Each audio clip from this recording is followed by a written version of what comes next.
Hi everyone. Oh, of course the game capture breaks now. There it is. Much better. How are we all doing today? I hope everyone's doing well. Doing pretty good myself, I gotta say. It's looking like we're probably gonna be finishing the game today. So either this is gonna be a shorter stream than normal, or we will take some time to figure out what we're doing next. I need to turn my volume down first off. It's a little loud for me. There we go. There we go, my lovelies. Alright. So, yeah, we're looking like we're at the end of Celeste. So we gotta wrap this up. Turn your volume down a tad as well. Is this acceptable? Is this a good volume level? The music, it really ramps up. Alright. Then let's get started. Oh! Right. Needed to remember how those worked. Ugh. Death.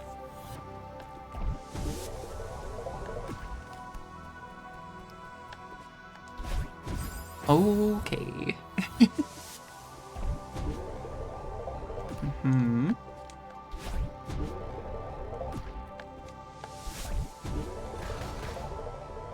Easy. This is an easy game. It's a baby game for babies. She says, not knowing what to do after this. Right, those move when you dash. What's down here? Death. Death is down there.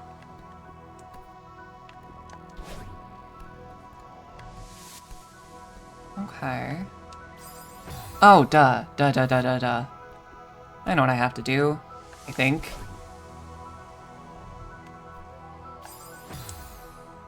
Bah. It's always like this when you first start. Takes a sec to get back into it. Okay, so now if I do this, and then slightly different timing with that.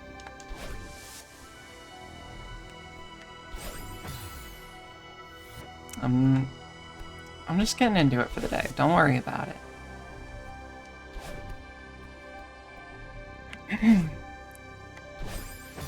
What the hell?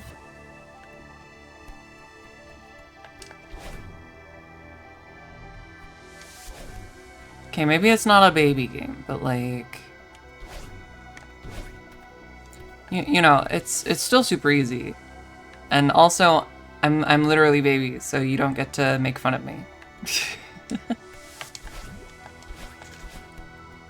Well, ain't this a son of a bitch? Yeah, yeah, that's what it is. We'll go with that. Bam. Okay. Think it through.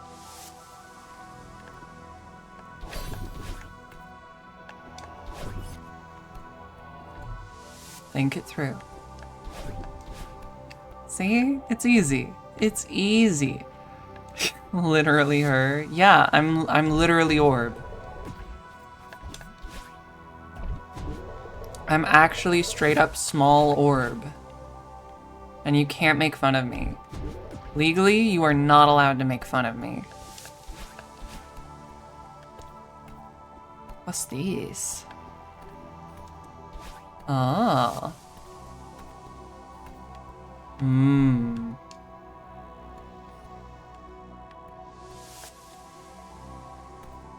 I bet you can come up from below there. Yeah, if you get to that orb and then go straight up.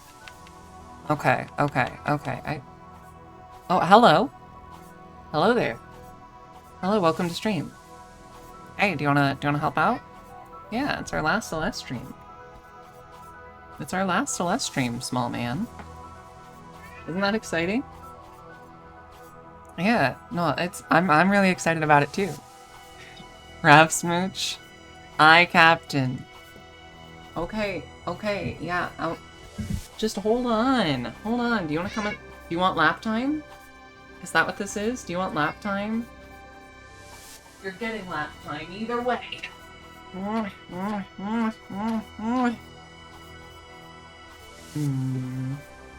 My small son. My small son. Well, he's a little distressed right now because our partner recently went out to run some errands. And so he's very concerned about their whereabouts. Oh, bud. Oh, he is so cozy in my lap right now as well. Oh, he's the most cozy guy. Yeah, they're not coming back. It's just me and Rav now. We're gonna have to get by on our own. Alright, we'll see how long lap time lasts. He has decided he is in fact comfy for now. Okay. I need to slightly... Okay, you need to stop licking my arm. You need to stop licking my arm. Yes. You need to stop licking my arm.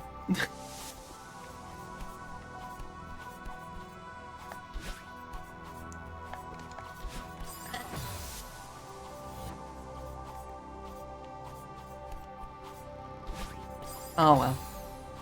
Maybe I need to be less tasty. You're right. I'll work on that. Because I go to the shower. He's seen me do that before. He knows I go into some water because he always gets very concerned when I do that.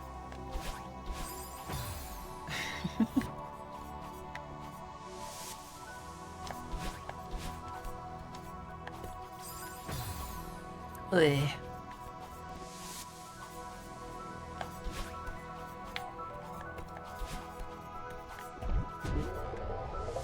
Up we go.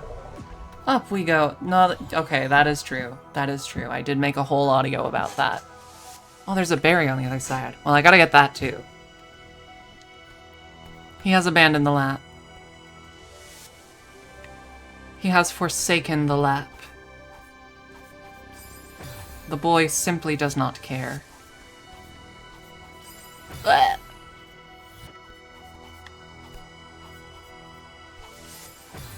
Oh, that's really awkward. I don't like it. You haven't been abandoned. He's just on the floor now. He's just on the floor now. He's a big fan of floor time.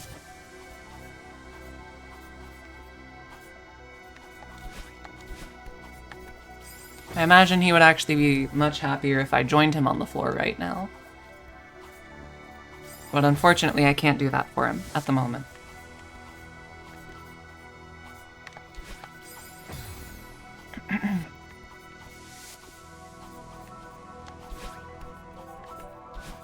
No! Okay, I understand it now. There we go. To the berry! To the berry! He is often telling me that, yes. Oh, the boy loves his floor time. He loves his floor time.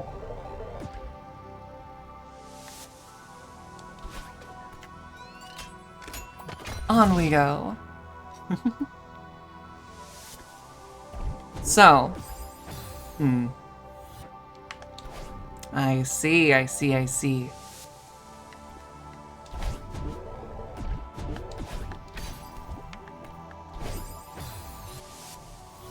Yeah, that's one of the problems with floor time, honestly.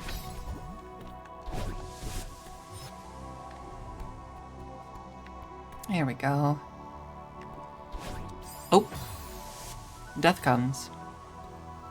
So I've finished my time with Neverness Deverness. I was correct.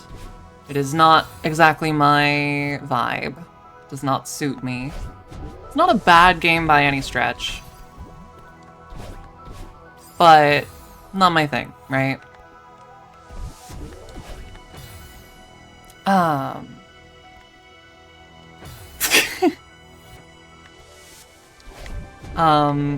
that naturally means, well, hell. What that naturally means is, of course, I have a new gacha to be playing. Which I have in... I need to do that at a better angle. Neverness to Everness? Yeah. It was an alright time. I can definitely see people enjoying it. Not my vibe.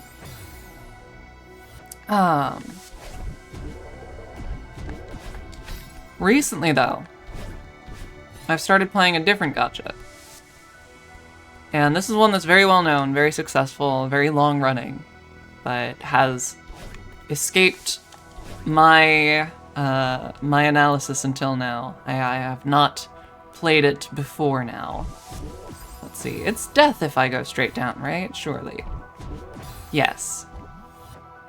But I recently started playing Nike, Goddess of Victory, and I also have many opinions about that. I want to get some more playtime in before I, like, share fully formed thoughts.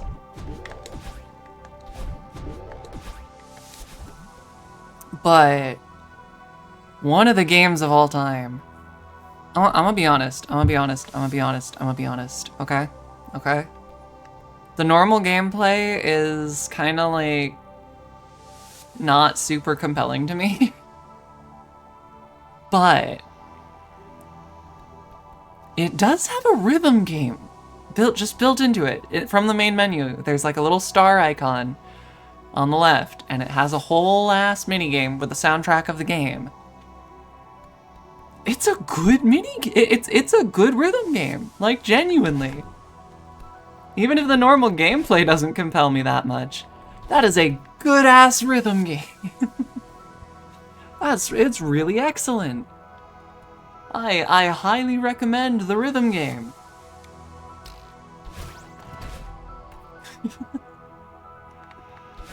Okay. Okay. A gacha tier list would be interesting. There are still plenty of gachas that I haven't played. It might be interesting to sample a bunch of them on stream. But my rule, right, is I always play a game seriously for at least a week before I form my full opinion. And I have not reached that point with Nike yet. To be clear, I have not reached the 1 week point. So there might be aspects in which I am wrong here. But there are definitely things I have noticed that give me much to think about. First off, I actually think the commander is a very compelling character if you headcanon her as a trans femme. This might be internal bias because I am a trans femme. But I think there is a way you can justify headcanoning the commander as trans femme. And I think it makes her a much more interesting character if you do.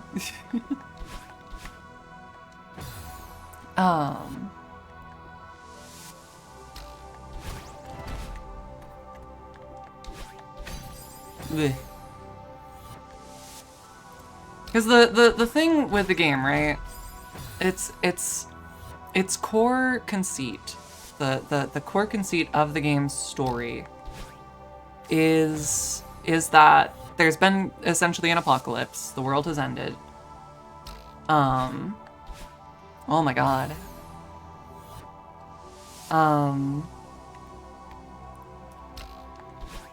It would much improve the game. It unfortunately does have a very clear target audience, and women are not it. I can say that with pretty much certainty at this point. as a woman, I am enjoying the game myself. I am also enjoying the game. I'm definitely not who is being marketed to, though. And I would be very surprised if they did add Femme Commander. But here's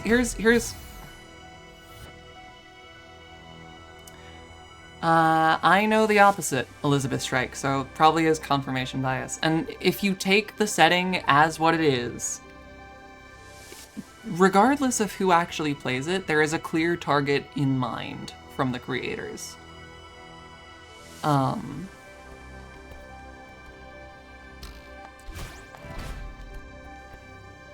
Because, and again, I might be proven wrong as I continue playing.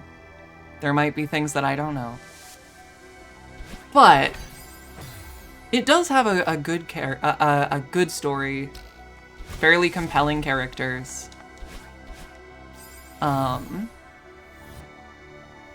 It's definitely one of the gachas that I think is selling more on horny, at least just in terms of raw marketing. Well, hell.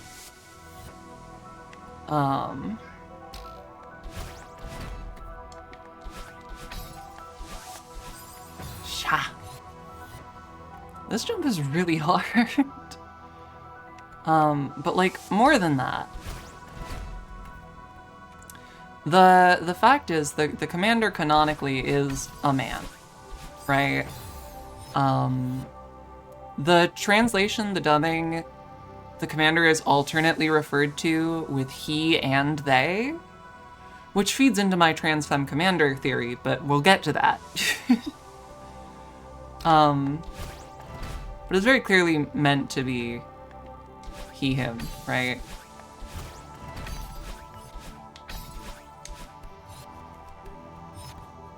The thing is, the thing is, the core conceit of the world is that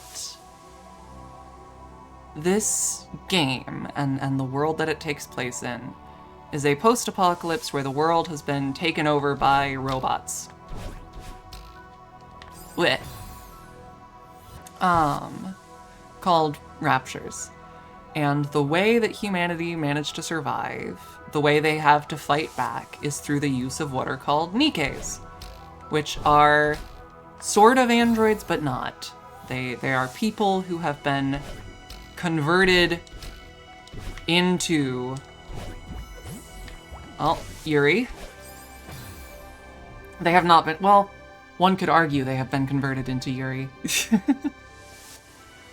They're people who have been converted into combat androids. Sorry,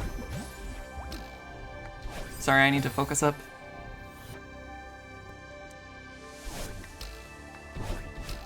And these combat androids pretty much universally have had their memories wiped. It's not necessarily an intentional thing, it sort of is. Because if they have no memory, they have no attachments or whatever. But they lose most of their memories most of the time. Some of them apparently remember a few things.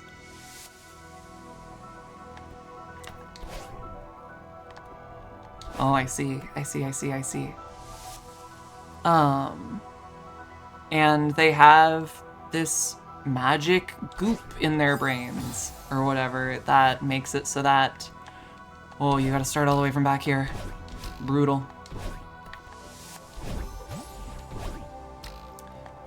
And it makes it so that they can't willingly cause harm to humans. They can't willingly cause harm to other Nikes.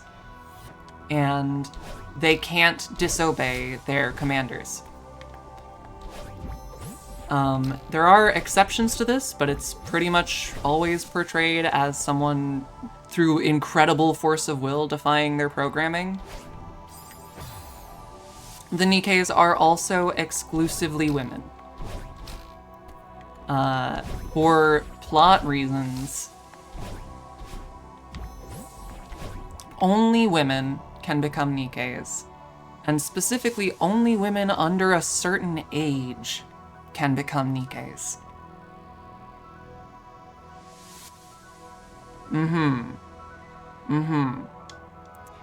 so this is obviously just in-universe justification for them wanting to make a game that is about pullable waifus, and they want to have a justification for why no men exist as Nikkeis. Well, hell. Yeah, it's the point of the game, and that's fine, right? But when you take all of that as a whole, you have these super soldiers who are all attractive young women. And that's built into the world building, right? These mandatorily obedient android super soldiers are all young women, and basically all of the commanders, to my knowledge, are portrayed as men.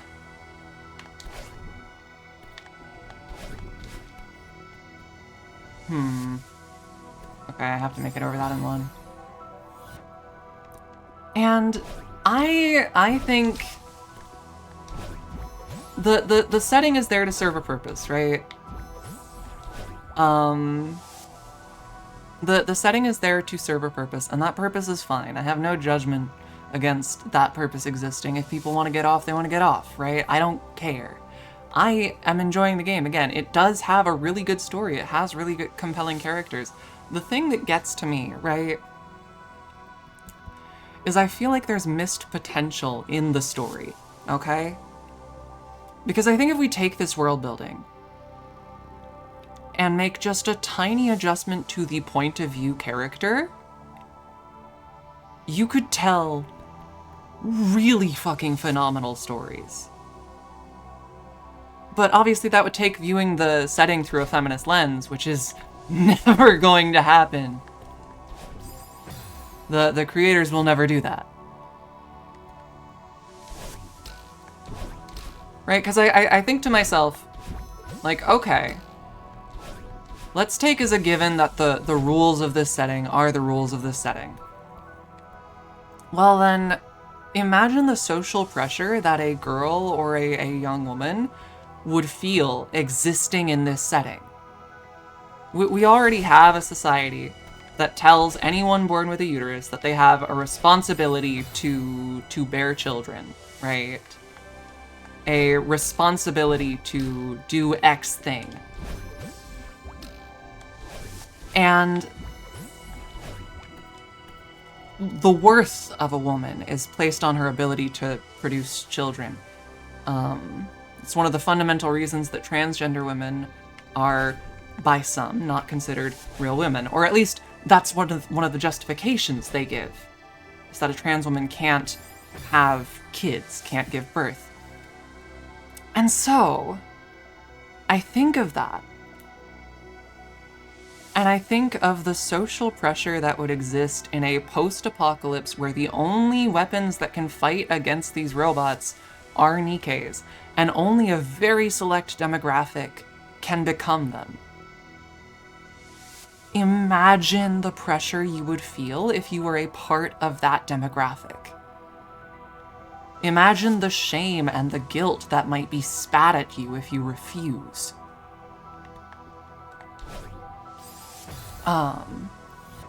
That's a story that I would love to see told, right? The story that we're getting is good, but it doesn't address the elephant in the room. It just doesn't. Because one of the defining traits of the commander, and this is another aspect of the support for trans-femme commander theory, is that one of the defining traits that the commander has in game is that the commander does not view the Nikkeis as tools. The commander views them as people, as equals, and respects their opinions and their ideas. Which, to me, would make a lot of sense if the commander was trans-femme. Because, you know, the commanders are all like a fucking boys club in this setting, right? And so a commander who has realized she's trans-femme, it would have a lot more impact than, well, commander's just a nice guy, right? I feel like that would be a very compelling way to do things. Hi, baby. Baby got me coffee? Oh, thank you, baby. Say hi to chat. Hi, chat. It's Stumblin'. It's twitch.tv/Stumblin'. They're here. Marionette. That is my favorite marionette. Yes, Stumblin' Dance. That's my wonderful partner. I'm gonna shout them out, as I always do.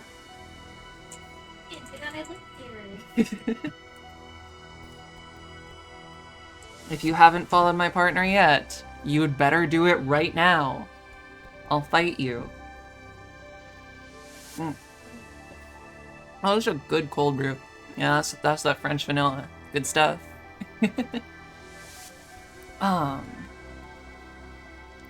And so, like, I feel like there are then so many different routes you could take.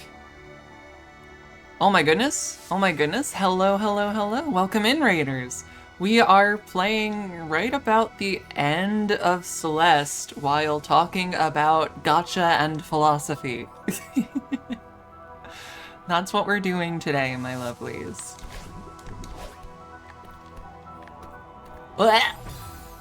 Death comes.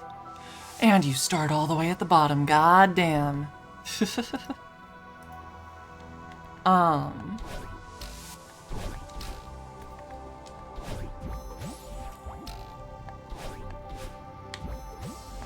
There we go. So, yeah, I'm really enjoying Nikke for what it is right now. But I feel like if you had this same world and just a tiny shift in perspective, there could be something really interesting to tell, right? Like, for example, for example, if you made the commander,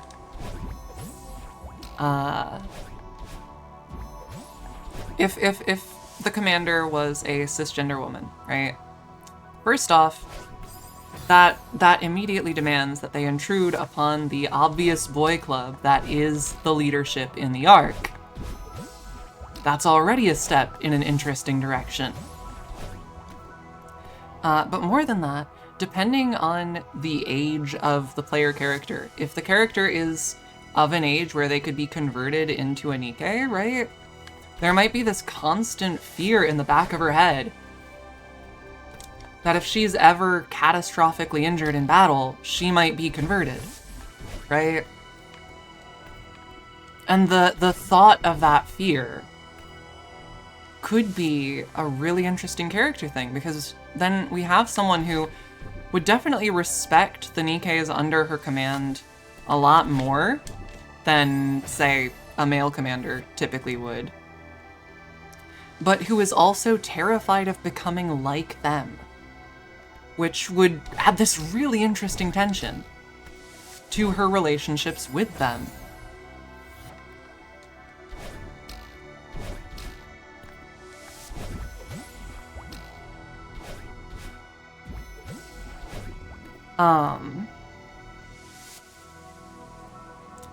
Or if, in this instance, the commander was too old to be converted into a Nikke, then you still have this question of the social pressure, right?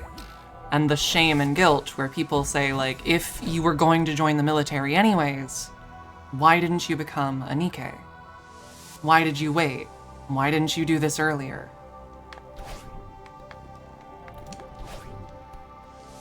And all of this also just fundamentally adds a justification that makes a lot more sense for why this character is unique in the fact that she treats the Nikkes like people and like equals, right? Because the current justification that we have is just that the player character has a slightly stronger sense of empathy than most others, I guess. That's about it. It's the player character is a nice guy or whatever, and is nice to the Nikkes. Okay. Cool. Are you seriously suggesting that the player character is the first person to do that? If it's genuinely something that you're willing to acknowledge a man can do, then why hasn't it happened before?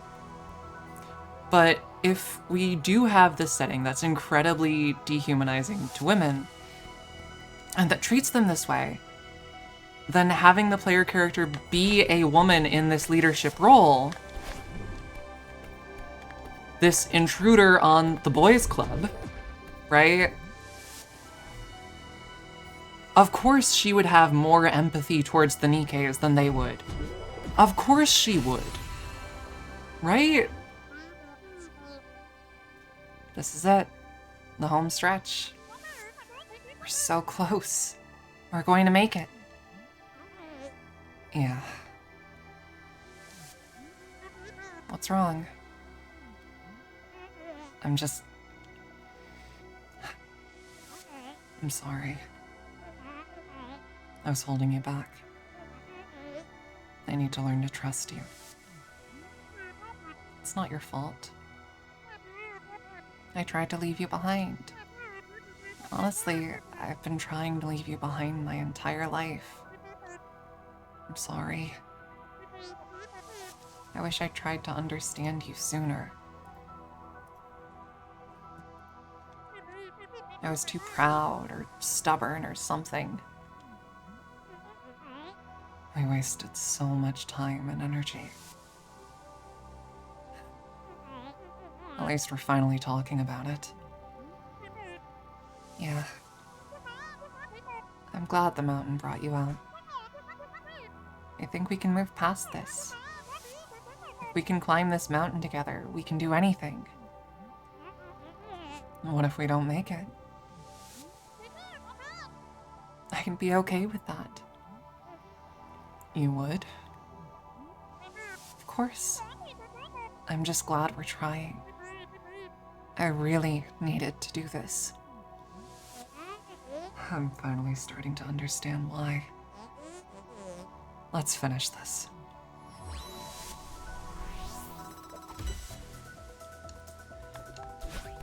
All right.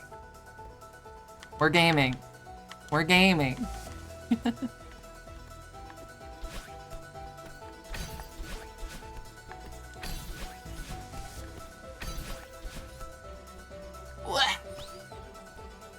Okay, so this is how we're doing it. Oh, I like that.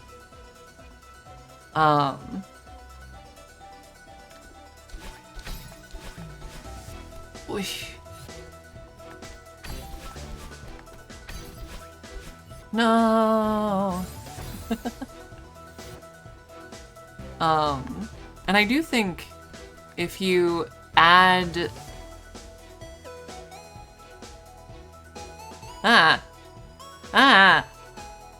why would you throw a nickel at me? Well, it's in your name, so I guess that does make sense. But that is a fascinating gimmick. I respect it.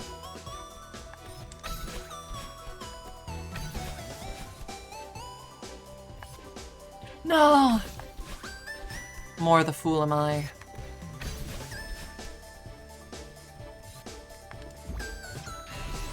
Oh, hell yeah, hell yeah, hell yeah. Up we get. And I do think, like, more than just what we've already talked about, adding a trans angle to Nikke would do so much. That's so interesting, right? Ah, so this is a secret you get for getting collectibles. I see, I see, I see.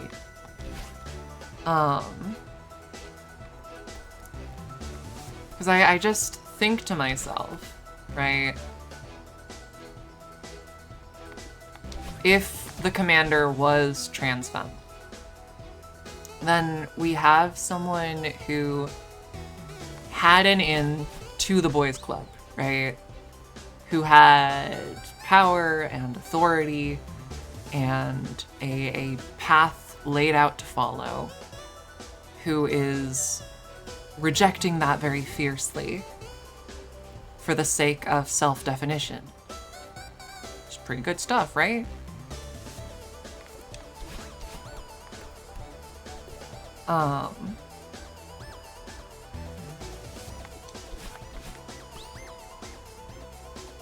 Nikkei is the butt jiggly gacha game with the girls and guns. That is the one, yeah. It has a genuinely good story, I will say.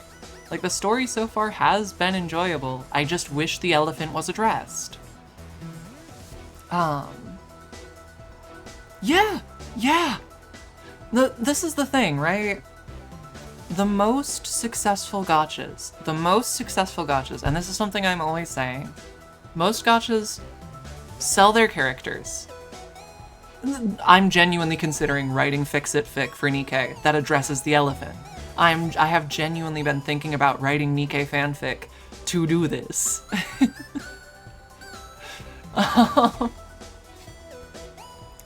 But in order for a gacha to succeed, it has to convince you to buy the characters. It has to convince you that you want to pull the characters. And so it will do that through either writing compelling characters and writing compelling stories, by marketing sex appeal, or by both. And the most successful gachas, the ones that stand the test of time, that build big audiences, always manage both. And Nikkei definitely does lean hard on the sex appeal. It does.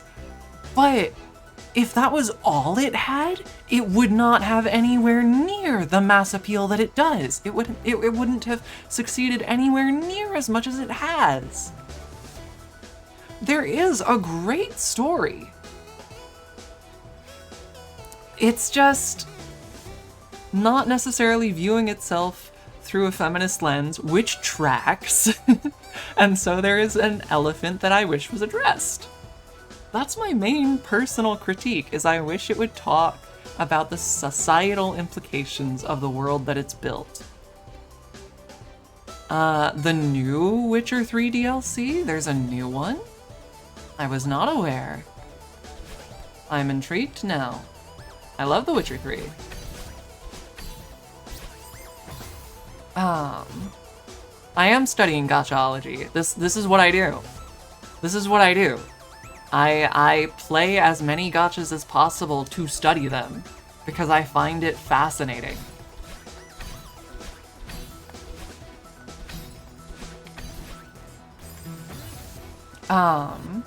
Yeah, I find it really interesting. But yeah, making the commander a trans femme, really interesting. I also think that there's a really interesting trans-masculine story you could tell here, actually. I would like you to imagine, if you will, with everything we've discussed so far, imagine that a trans man has been converted into a Nikkei. Okay?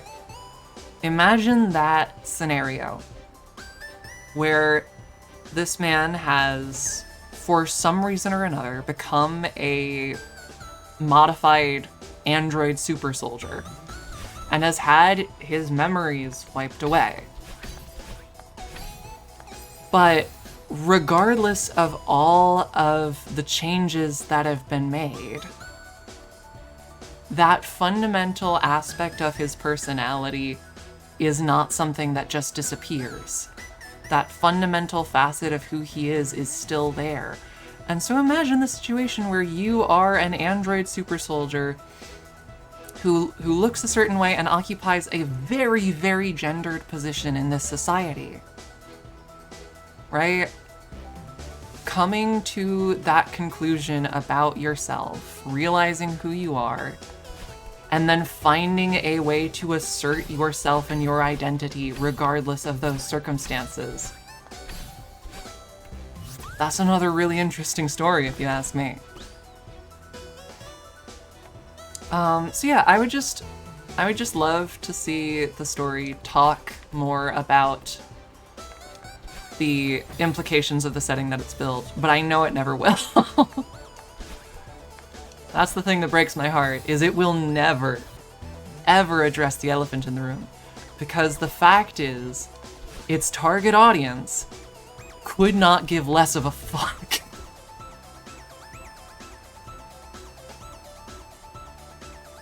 I have not gotten to that. That is really fascinating.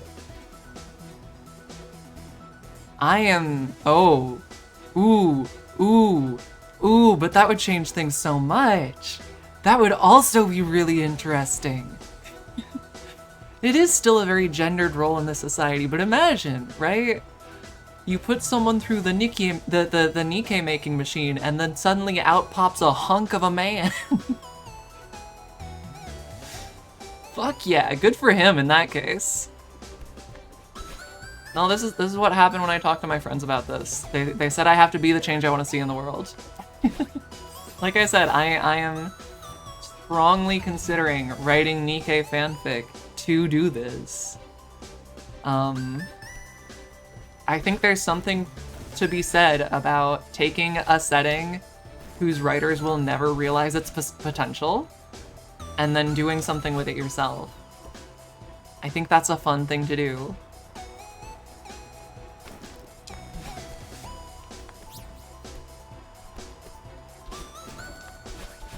Hell yeah, that was smooth. Imagine a trans man Nikkei. That would be sick as hell. That would be sick as hell. I'm glad you get it. I'm glad you get it.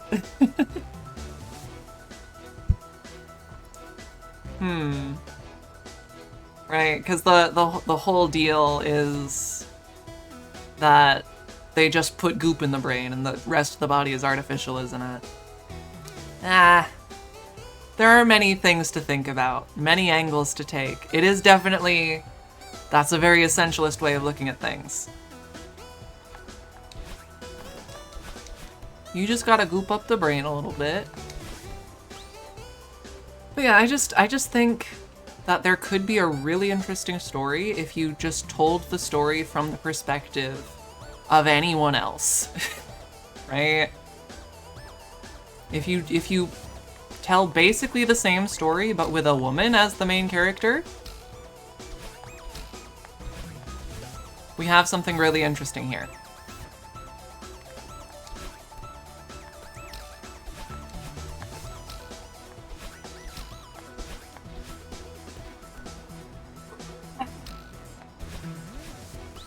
Hell yeah.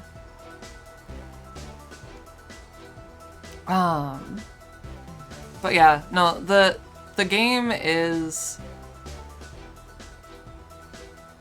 The game is kind of, at its core, pretty sexist, just inherently.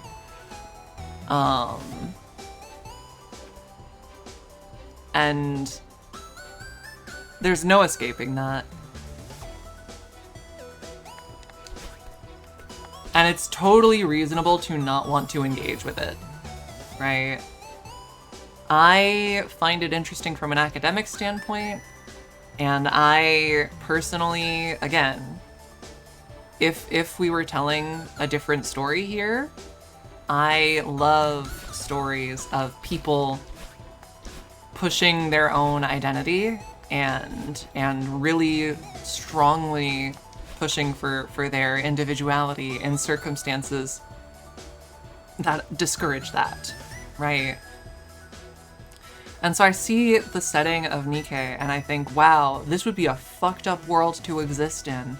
I would love to hear stories of people existing in it and finding ways to be themselves anyway, right? And a story that addresses and acknowledges the fact that the setting is fucked up. And that does things with it, right? Personally, I find that very appealing from a storytelling standpoint.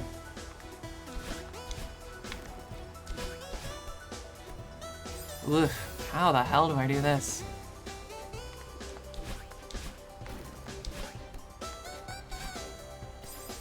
How the hell do I do this? Seriously, put a woman on the writing team. Put one woman there.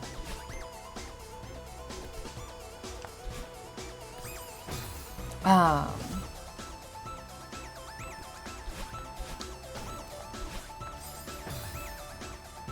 Anyways, the rhythm game that's built into it is really fun. I've honestly, at this point, spent more time playing the rhythm game than the actual game.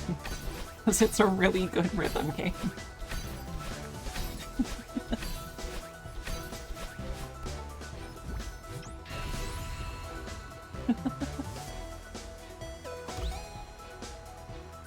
You seem to be very passionate about this. Aside from it being in relation to transgender people, you wouldn't have happened to have consumed or written anything similar in the past, right?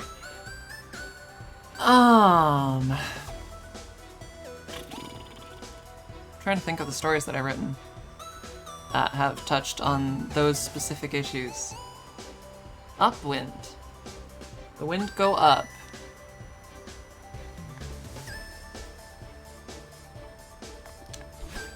I feel like I've put myself on the spot trying to answer that.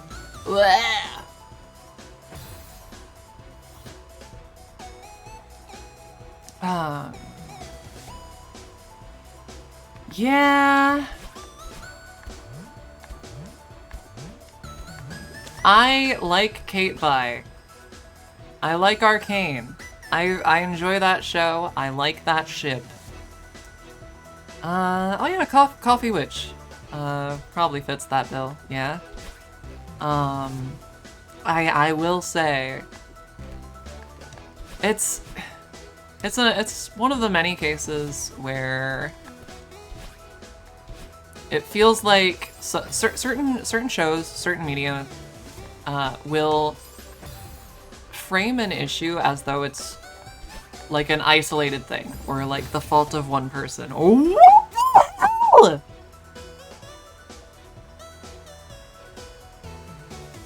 Thanks, Tyranace! Jesus Christ! How many was that? Hold on. Oh my god. Oh my...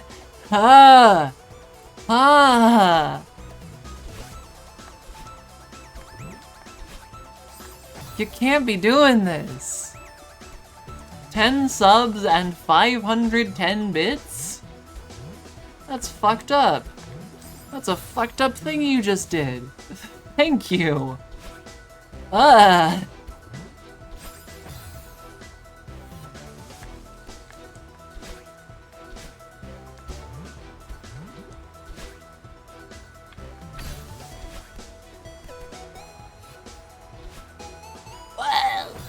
Death comes.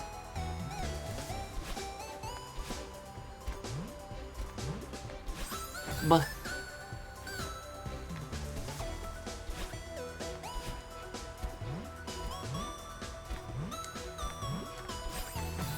we're getting close to the end, but this is tough.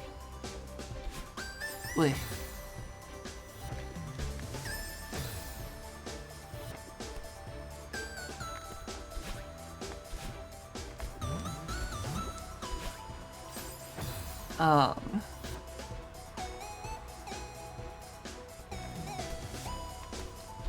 Yeah.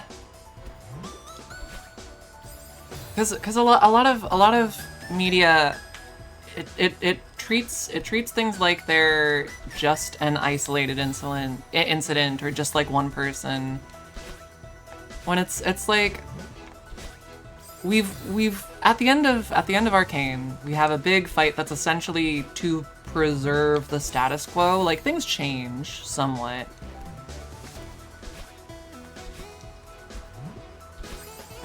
Jesus.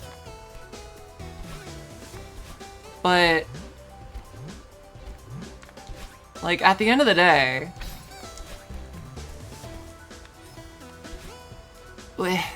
how the hell do I do that? It's going all right. This is a tough little section. It was a very tough little section. Yeah, you know, there's... Yeah, exactly, right?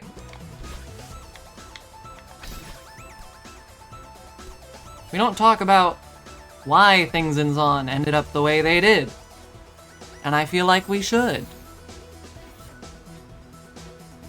Channel my Seal. Okay, if I die this time, I'm going Seal mode. Joke's on you, I'm just...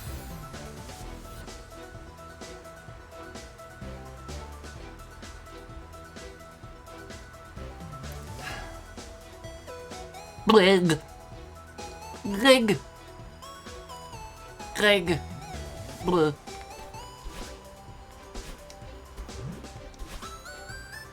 Bleh.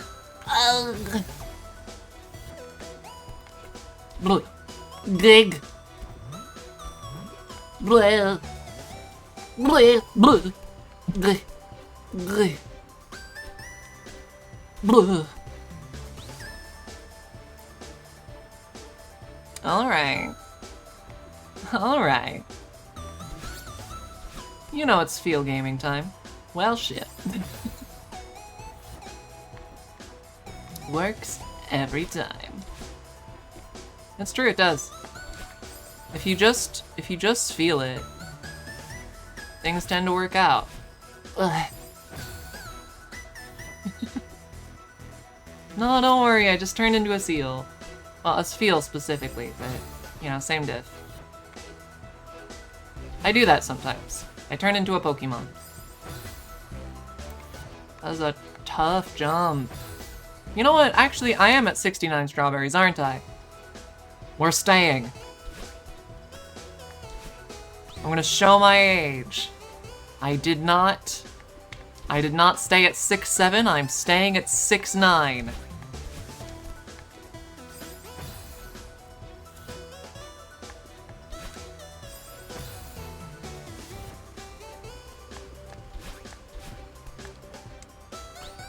Bam.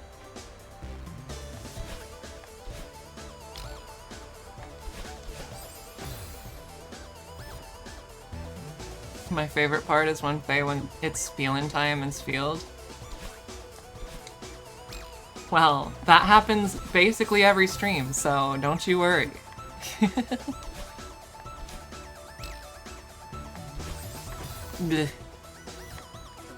No, we can't feel yet. Oh, there's a wall here. Oh, I'm seeing the path. I still screwed it up, but... Oh, and then there's a wall there. Okay. I see. Wall here. Up. Wall here. Up. Wall here, and then, huh?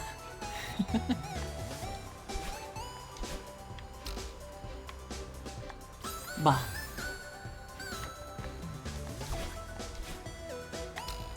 I'm always learning. I'm always adapting.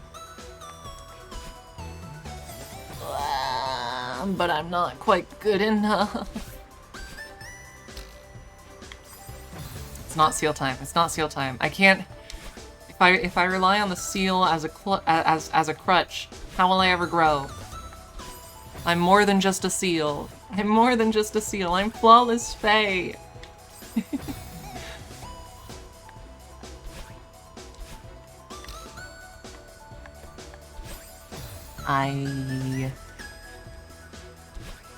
I am in misery.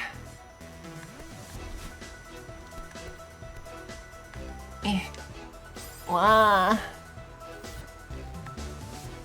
I am not sheep. I'm not a sheep.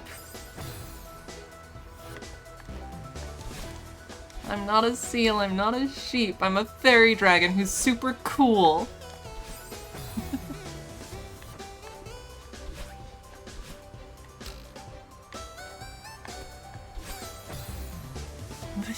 It's hair! It's hair! It's my fluffy pink hair! It's not wool! I am not a sheep. I am not a sheep. I'm a dragon. I have scales.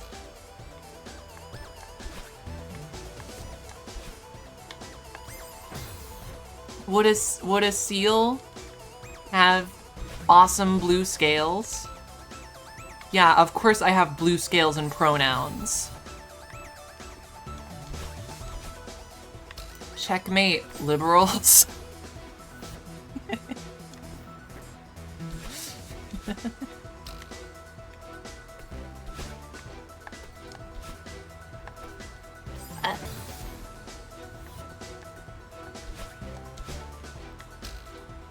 But I'm not a seal.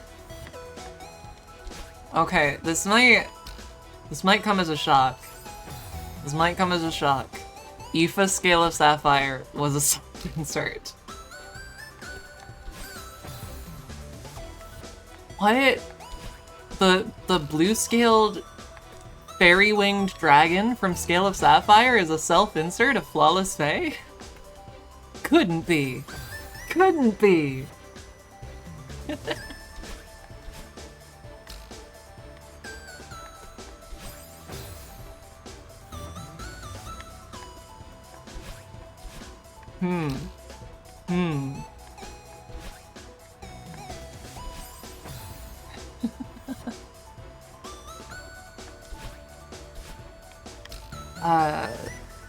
Scale of Sapphire, I've talked a little bit about this before, but it was a tool that I used to process trauma.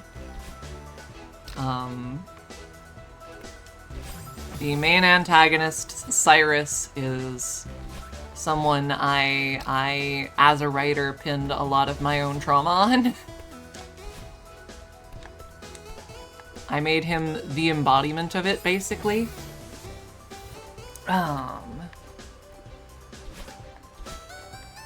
And so naturally, Aoife gets to kill him.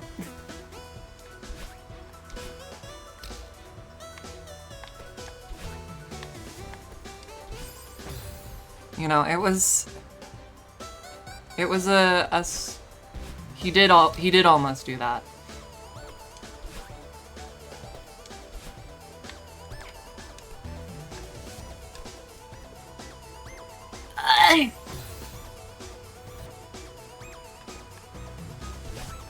Oh my god, that was such a nightmare jump.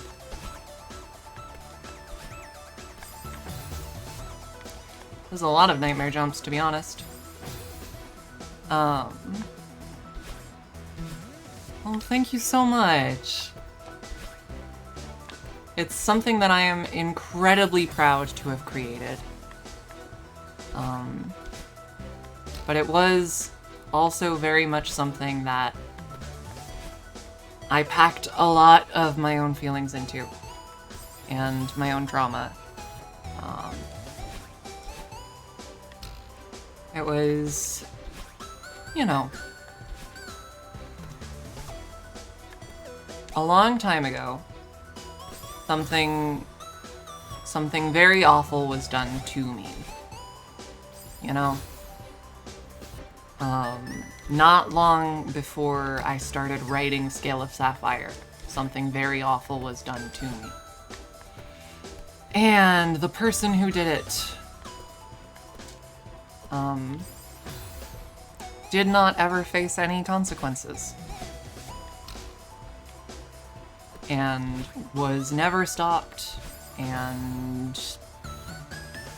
so Scale of Sapphire was a story that I wrote as a way to get myself catharsis, I guess. And it was a story that I really hoped could resonate with other people. And so that's what I did.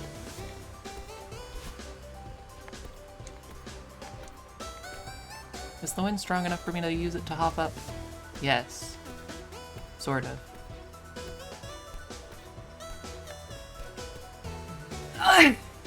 Finally. Amazing. And so it makes me really happy to see other people talk about, you know, that the story made them feel, made them think, that it resonated.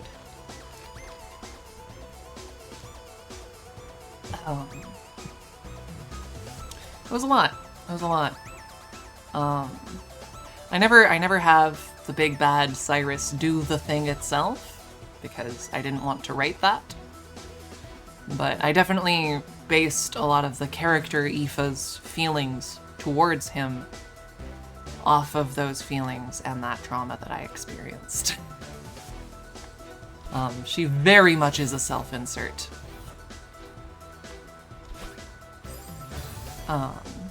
Yeah, it's something that I think if it's going to be written, it has to be done with an incredible amount of tact and intention. It has to be done with an incredible amount of care, and I think it would be best written by someone who has experienced it, but at the same time, it's asking a lot to try and have someone who's, you know, experienced that write it. That is a tall order. Fuck. Well, here's the real secret. And this might not be the case for a lot of people. But I think one thing that is the case is that you can only really write from your experience, right? And so even if they're not direct self-inserts, a lot of the time, if you write a character, you're pulling on experiences that you've had. You're pulling on things that you feel and you believe. There's absolutely nothing wrong with a self-insert. And at your core, I think any writer who says they've never done anything even vaguely self-insert-y, that just ain't true. Fuck. Because again, you write from your experience. You write the things you know. And so whether you mean for it to happen or not, any character you write is going to have parts of yourself built into them. Aren't they?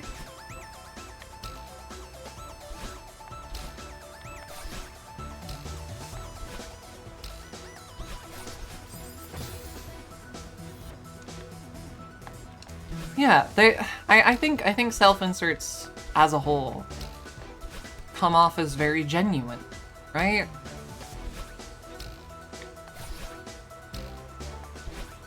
Because they're being drawn from real experiences. Well, you don't necessarily have to use your own trauma, but it's hard to write something that you haven't experienced or that you don't know.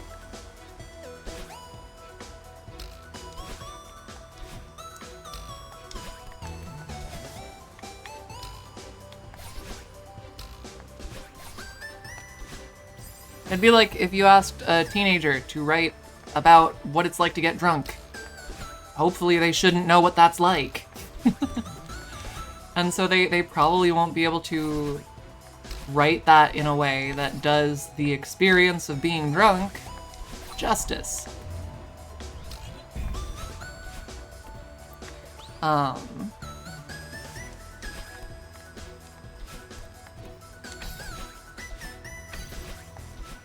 What?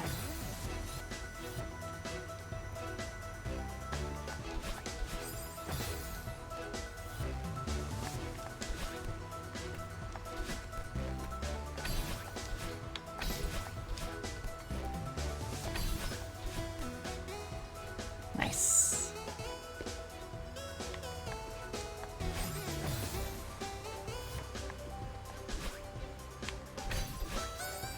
Ooh, this looks really tricky. This looks really tricky.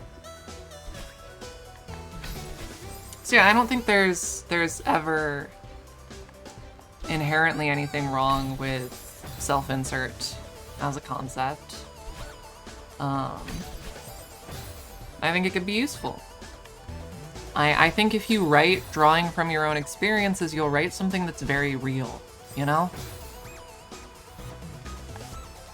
if you write based on your own experiences or your own feelings about things, that comes across, doesn't it?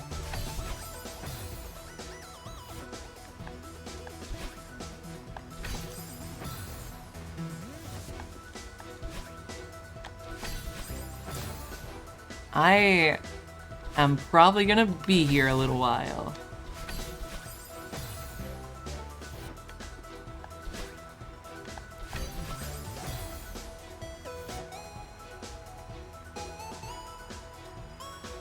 Mm-hmm. Yeah, exactly, right? You might not intend to put yourself in the story, but there's a decent chance of it happening anyways. Nah. We're resorting to feel power too early. Have a little faith in your streamer. Have a little faith. We'll get them. We'll get there.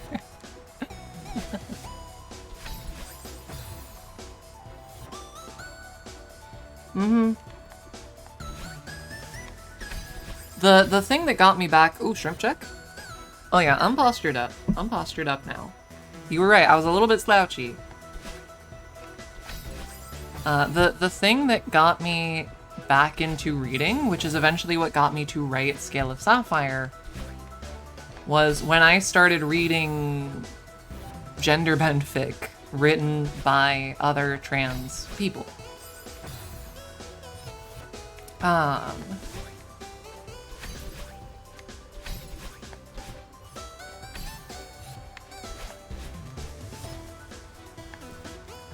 Because they were writing about an experience that we shared, them and I, right? And they were writing it from a very real perspective. And from experience, right?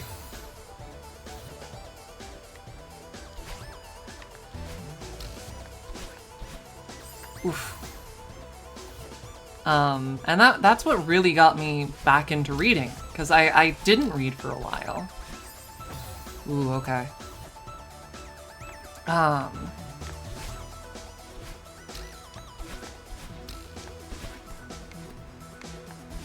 then when I started to read these stories that I felt were relatable on a level that others hadn't been,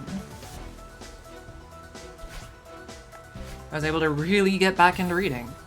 And eventually, when I was trying to process those feelings, and when I wanted to kind of give back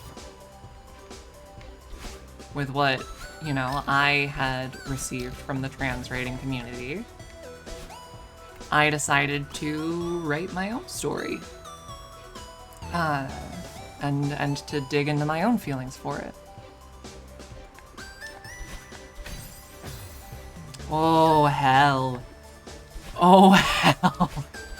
Oh my god.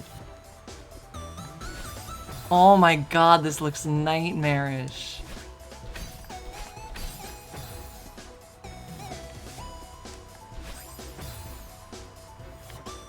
We're having good conversations. We always do this during Celeste. We always start talking about philosophy or about writing or... any recommendations? Any recommendations? I have probably a couple. Many of which are written by good friends of mine. Give me a second, okay? I want to look up some of my favorites. We're on a detour, okay?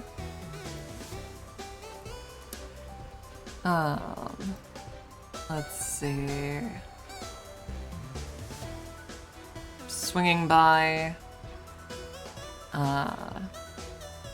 It's been a bit since I have hung out too much on Scribble Hub because I've been busy with other stuff.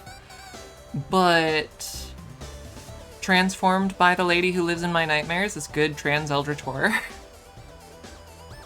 That was written by Quill Rabbit, who is a good friend of mine. The Trans Power Ranger fic Yes, yes, yes, yes, yes, yes, yes. Oh my god, yes. Power Up. Power Up is a story by another friend of mine. I'm friends with most of the authors I read these days, because we help each other and we edit each other's work. Power Up by Zoe Storm. So damn good. So damn good. It is a Power Rangers-esque Super Sentai story where our main character is the identical twin of the former Red Ranger. And I say former because at the start of the story, it is revealed that the Red Ranger has passed away. The Red Ranger was killed in action, and the only person who can use that suit now is someone who is genetically identical, which would be our main character. And it has it has trans-supportive aliens. It has some really good dysphoria. We have a trans girl who's very far into her transition at this point, who now has to transform into this suit to protect humanity or whatever, and the suit looks very traditionally masculine.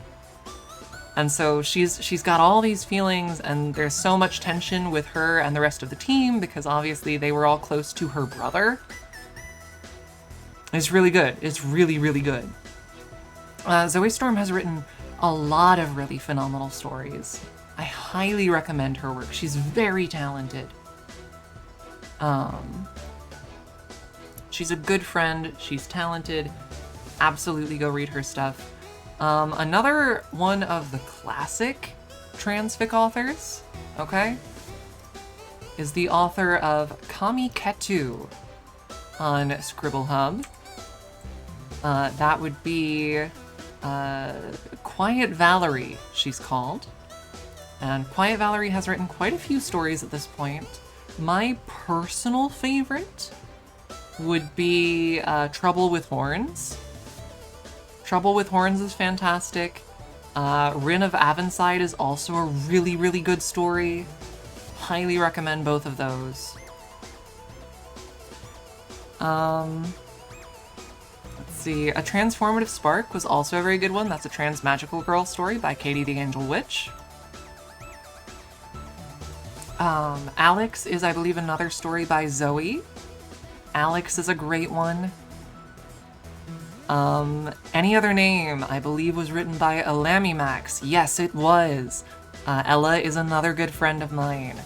Any Other Name is also a really damn good story. She also wrote Nexus Alpha, which was one of the earliest mexploitation fics. Like, actually. What's the one that everyone's reading these days? Like Warhound or whatever?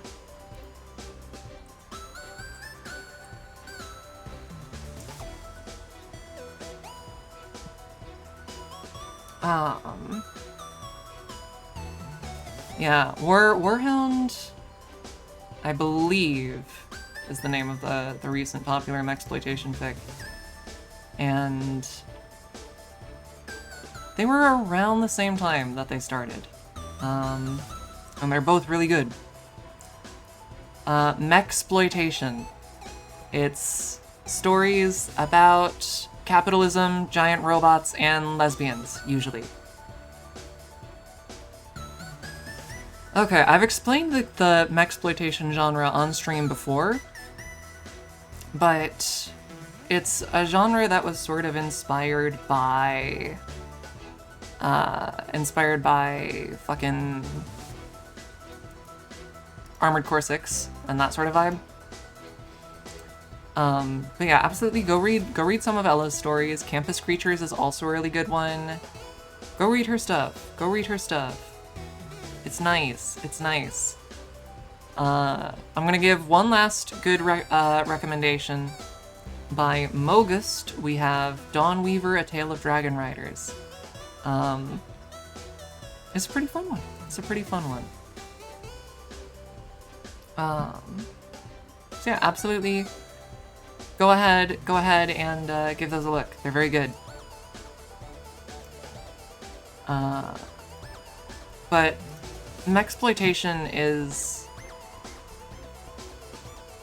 definitely something that was popularized by Armored Core 6.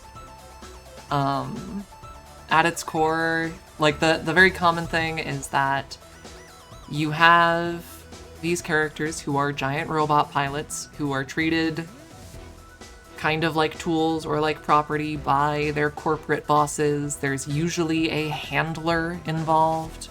There's a lot of dog language used in these stories. Which again, Armored Core 6, you're referred to as a hound, right?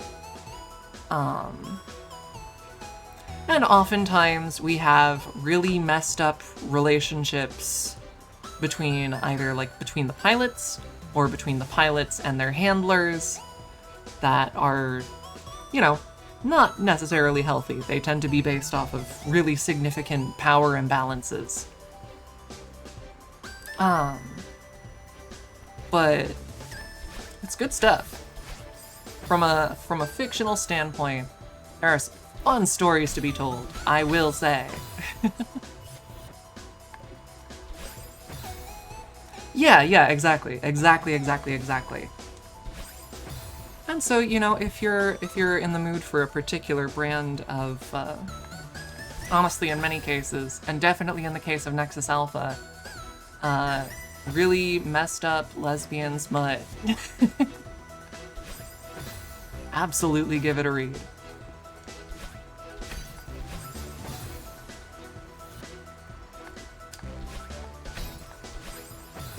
Ooh, this is hard. Oh my god, this is so rough.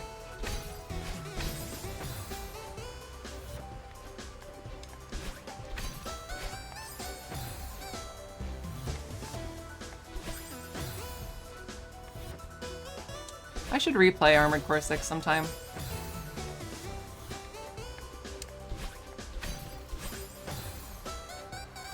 I genuinely don't know what I'm supposed to be doing here.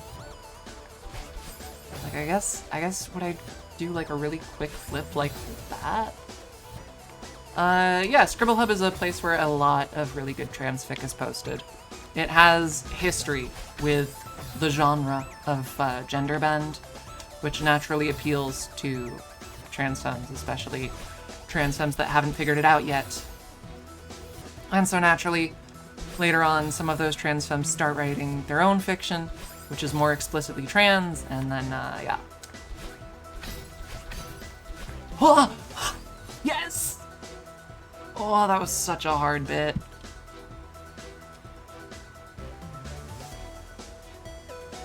Wellness check. That is a very good story.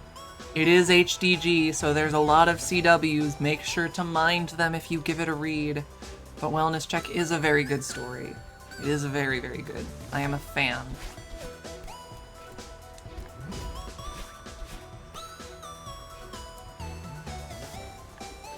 How is it possible for a cis person to enjoy it without being an egg?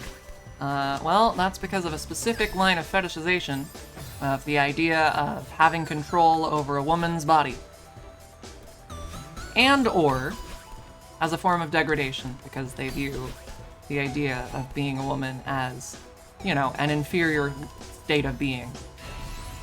So a cis man might write that story from a degradation standpoint, or from, yeah.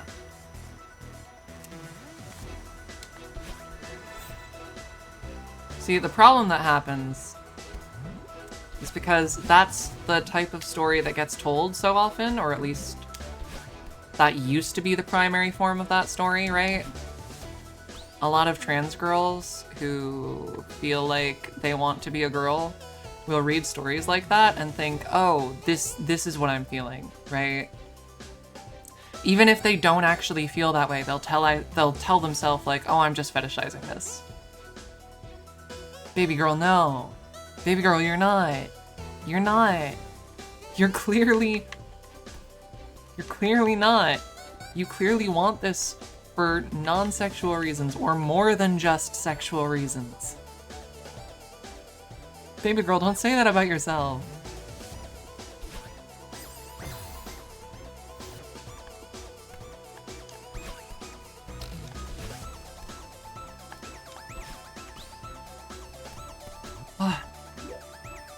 Oh.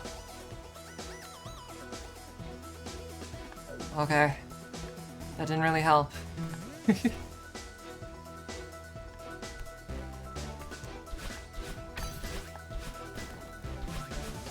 Oh, I screwed up. There we go.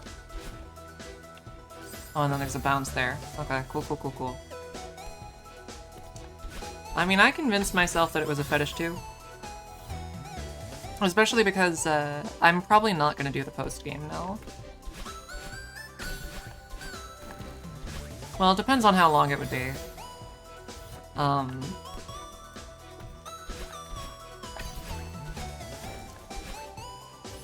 I definitely had myself in that chokehold of thinking it was just a fetish thing for a while. Which is a shame. It's especially because, like, there's this thing that can happen when you maybe feel comfortable with how you look for the first time, where your body might respond to the surge of happy chemicals in a certain way, and then suddenly that reinforces the idea in your brain that it is just that, right? It's just like, no, that's just a physiological response to the happy chemicals you're experiencing right now. It does not necessarily say anything about your reasons.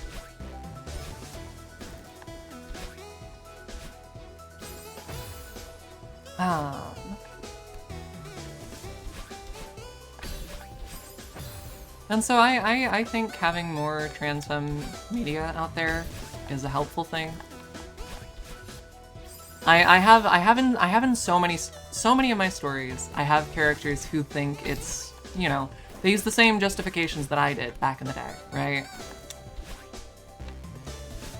And I do that almost exclusively as a way for me, the writer, to say to the reader, like, if you're having these thoughts and you want to be a girl, you can be. This is the character in my story saying that you can. This is the character in my story saying outright that these feelings are not necessarily just a sex thing. And that you're not wrong for feeling the way you do. If you relate to this protagonist at all, you too might be woman.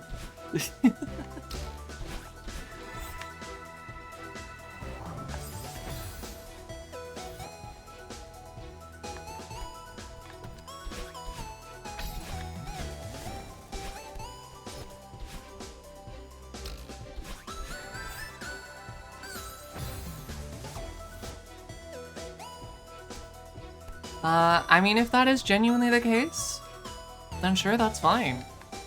I think that it's a good thing to be willing to explore your gender, okay? So I would suggest maybe give it a try, right? Try adjusting your presentation and seeing how it feels. There are so many things you can do that are not necessarily permanent or long-lasting, right? There are so many ways that one can experiment before making a final decision, and I feel like a lot of people don't consider that fact. So if you want to try it, fucking do it. Absolutely do it. And if, at the end, you come to the conclusion that it's not for you, no harm done. I would consider you cis plus then. And if you decide that you like it, that you'd like to continue to explore those feelings, then hell yeah. At the end of the day, I just think that people should have the freedom and the confidence to explore themselves and to consider who they really are. I think people should feel confident and free to experiment and work it out for themselves, right?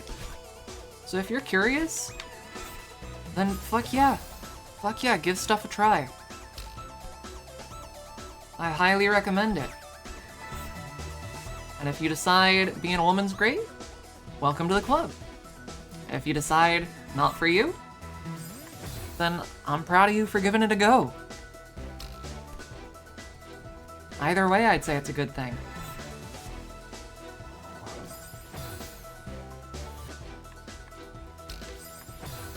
Mm-hmm.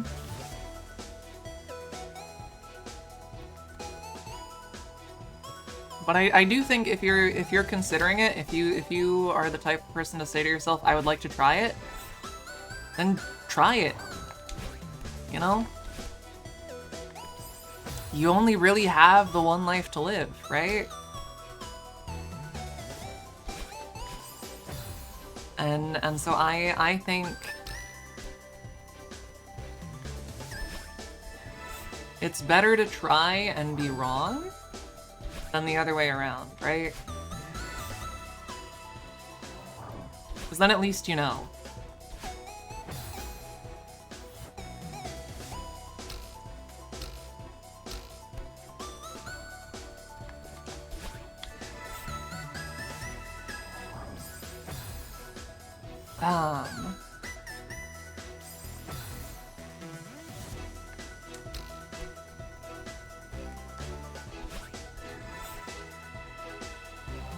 Because I mean, the start of my own feelings was that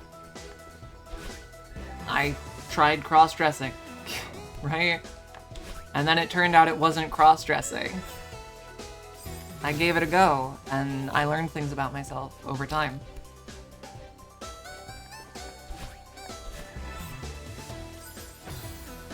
I think it's very important to bear in mind that the vast majority of men would rather be a man than a woman, right? In fact, I would say all men would rather, you know, given the binary choice between the two, would rather be a man than a woman. That's kind of one of the defining characteristics of being a man.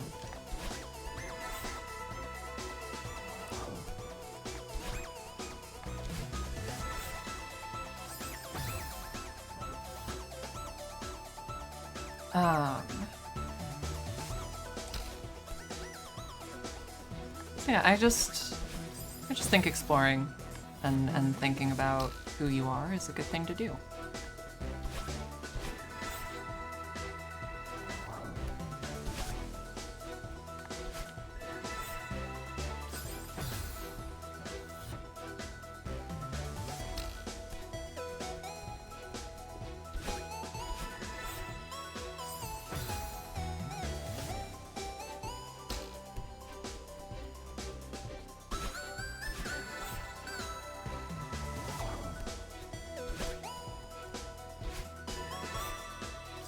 This little corridor is really rough.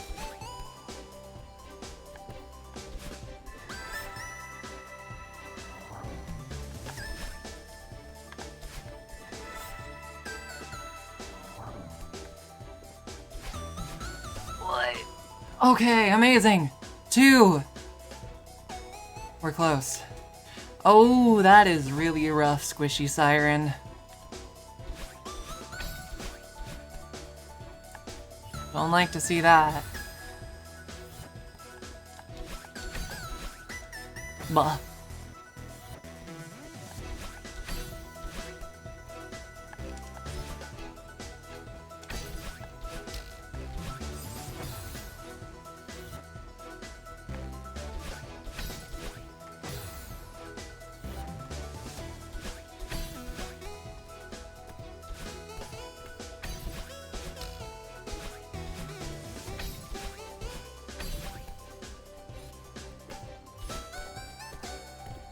One. We're so close. We're so close.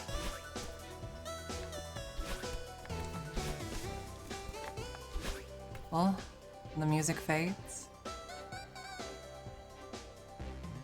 The music begins to fade.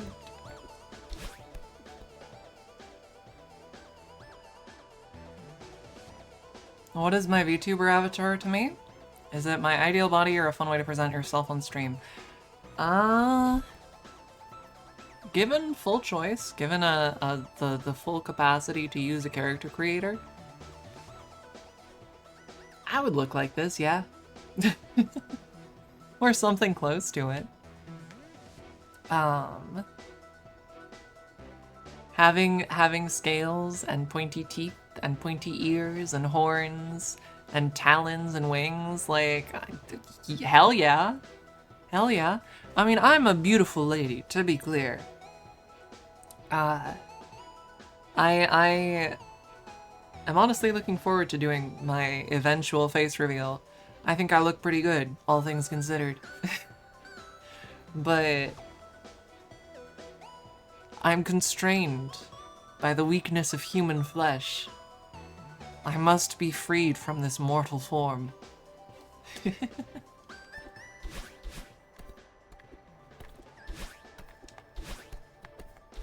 Given full creative freedom, I would so not be human.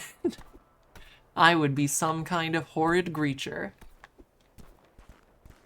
Anyways, we made it to the peak. We actually did it. I can't believe it. Wow, it's so beautiful. Look at how far we've come.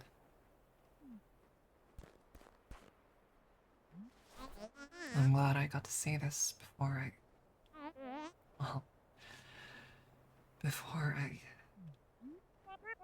Oh, right. When we leave the mountain, you won't be able to talk to me anymore. At least, not like this. Yeah.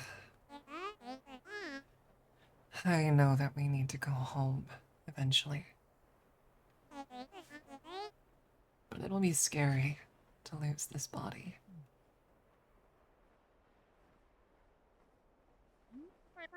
You'll still exist, though. You were part of me before we came here. Yeah, I know. But I'm gonna have to depend on you to listen to me. Even if I can't talk to you in person anymore. I just can't go back to how it was before. Before the mountain. Don't worry. I can't go back to that either. I really want us to work together from now on. I believe you. But I'm still nervous.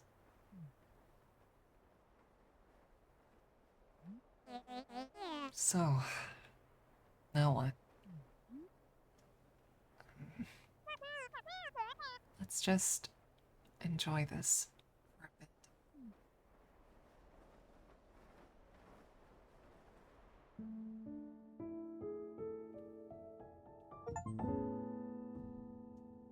We did it. We peaked.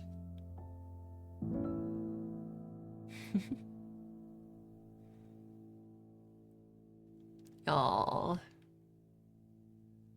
Y'all, this was really good.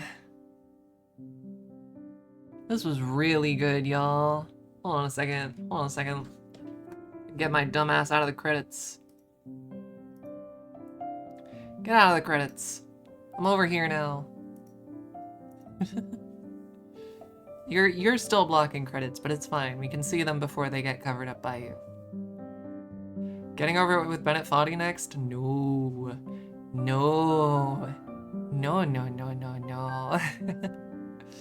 Up next is actually gonna be in our Wednesday slot. Up next, it's gonna be Resident Evil 9. We're gonna be playing Resi 9 on stream. It should be fun. Drastically different from this game. But it should be fun. I'm really looking forward to it. And then if everything goes planned, if everything goes well, once we've finished Resi 9, do you know what comes next? Do you know what comes next if everything goes planned? That is the one that Stumblin was playing yesterday. Yeah, I haven't played it. I've been staying out of the room while they stream as much as possible. I've been keeping myself spoiler-free for Resi 9. This will be actually the first Resi game that I've personally played through. I've seen playthroughs of most of them, but I've never played one before. So it'll be fun, it'll be fun, it'll be fun.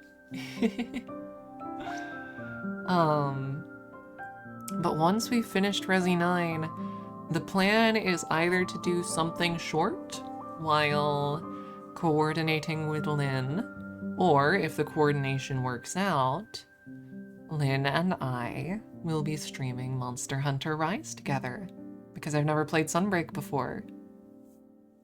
So we'll be doing a full co-op playthrough of Monster Hunter Rise and then Sunbreak. And it should be super fun. I'm excited to get to meet Malzeno. You know, I played, oh.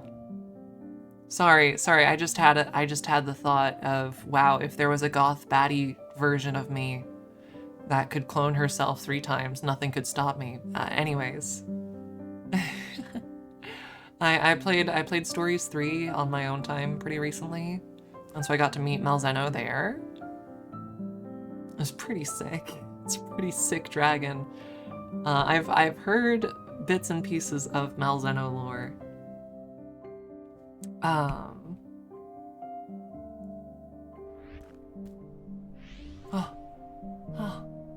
We've made it down. Back to the bottom of the mountain. Look at this. Look at this. Am I a baby bat? No. No. I assure you, I'm not goth, to be clear, but I do have some emo and punk tendencies, IRL. I do. I have an aesthetic, I have a type of music, I have a philosophy. I do indeed, I do indeed. There we go. I'm going back over here. I'm going back over here. There we are. Welcome back. Madeline, did you make it to the summit? Oh, Twitch, baby girl, we're ending stream soon. Don't hit us with the ad break. Yeah, we did. It was incredible. Beautiful, isn't it? I didn't think it would be worth it, but it totally was. I should have given you my phone so you could take the ultimate selfie. Oh, my throat. Good evening, everyone. Mr. Oshiro. What are you doing here, transphobe? Yeah, Battlein, what is he doing here? A little bird told me there was to be a party. RSVP by bird. Positively magical. But if I am unwelcome, I shall take my leave. Please stay, Mr. Oshiro. You don't have to be nice to him. It's good to see you. This transphobic bastard. You know, this is the first time I've seen you outside that hotel of yours, Oshiro. Okay, I definitely missed the hotel stream.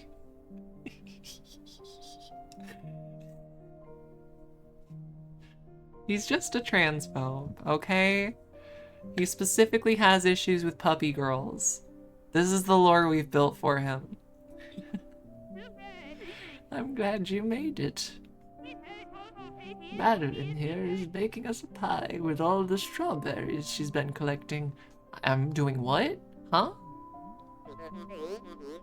Oh, that's wonderful, Miss Madeline. I haven't had a strawberry pie since I was a kid. This is gonna be amazing. My 69 pie. Don't get your hopes up. She's not much of a baker. You also said I wasn't a mountain climber.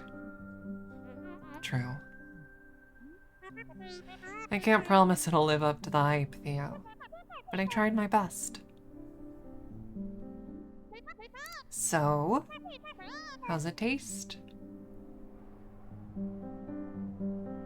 Oh. The important thing is that you tried your best, Miss Madeline. Who invited this guy? Come on, it's really good. I've certainly had worse. Me when I'm an old woman. Thanks for the pie, Madeline. 69, baby. 69 strawberries, 1,924 deaths. About 11 hours. We did it. We did it, everyone. Oh my goodness. We made it. What is this, huh? Huh? Wait. Huh? Huh? Is this actually more story, or is it just bonus hard levels?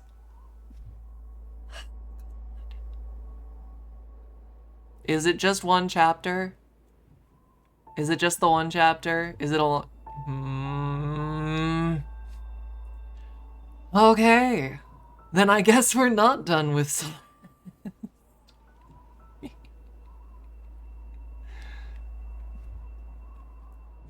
It's hard? Okay. Oh, I don't know. I think we are gonna call it there for tonight. We're gonna call it there for tonight. And we will consider doing this next week, alright? That's the plan. We'll talk about it, okay? Now, let's go ahead and send you over, okay? Let's go ahead and send you over to someone. Let's pay a visit. Oh my goodness! Oh my goodness! Neba's live! Neba's live! Oh, well, ad break. Hi, ad break. We'll give it a sec. We'll give it a sec. We'll give it a sec. I want to be able to say goodbye to you all properly. I want to say goodbye to you all properly. Okay? But we're gonna go ahead and raid Neba. We're gonna raid Neba, and it's gonna be great. Because Neba's great. I'll go ahead and start up the raid, but I won't send it until the ad break's over. Alright? We're gonna give it a sec. Make sure to give Raph some kisses. I will absolutely do so. I will absolutely give him some delightful smooches, for he is my dear son. Alright, my friends. We gotta go visit Neba. We gotta go say hi to Neba. This was a lovely stream. I had so much fun. We actually nearly made it all the way to the end of the stream time, finishing that level, so that worked out great, actually. Alright, now let's get going. Let's get going.